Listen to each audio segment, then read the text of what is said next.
Healthy బోన్స్తో height బాగా పెరగాలి అనే పిల్లల నుండి మోకాళ్ళ నొప్పులతో బాధపడే పెద్దవాళ్ళ వరకు ఖచ్చితంగా తినాల్సిన రెసిపీ ఇది. దీన్ని తయారు చేసుకోవడానికి ముందుగా ఒక ప్యాన్లో 1 గ్లాస్ మినుములు తీసుకొని బాగా డ్రై రోస్ట్ చేసుకోవాలి. ఇవి ఫ్రై అయిన తర్వాత మినుములు తీసుకున్న సేమ్ గ్లాస్తో 1/2 గ్లాస్ రాగులు కూడా తీసుకోవాలి. రాగులు కూడా బాగా ఫ్రై అయిన తర్వాత ఇంకొక 1/2 గ్లాస్ నువ్వులు కూడా వేసుకొని మంచిగా ఫ్రై చేసుకోవాలి.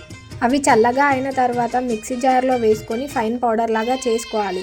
దీనిని ఒక డ్రై గ్లాస్ జార్లో స్టోర్ చేసుకుంటే ఎక్కువ రోజులు ఫ్రెష్గా ఉంటుంది.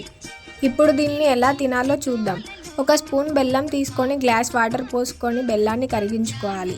ఆ తర్వాత బెల్లం తీసుకున్న స్పూన్తోనే మనం చేసుకున్న పౌడర్ని కూడా తీసుకొని బాగా కలుపుకోవాలి. అట్లనే కొద్దిగా నెయ్యిని కూడా యాడ్ చేసుకొని కొన్ని నట్స్ని కూడా యాడ్ చేసుకోవాలి. ఈ కన్సిస్టెన్సీ మొత్తం హల్వా టెక్స్చర్కి వచ్చేలాగా చేసుకోవాలి. దీనిలో చాలా హెల్త్ బెనిఫిట్స్ ఉన్నాయి. స్వీట్ క్రేవింగ్స్ వచ్చిన ప్రతిసారి జంక్ ఫుడ్ కాకుండా ఇలాంటివి ట్రై చేయండి. ఎన్నో హెల్త్ బెనిఫిట్స్తో పాటు చాలా టేస్టీగా ఉంటుంది.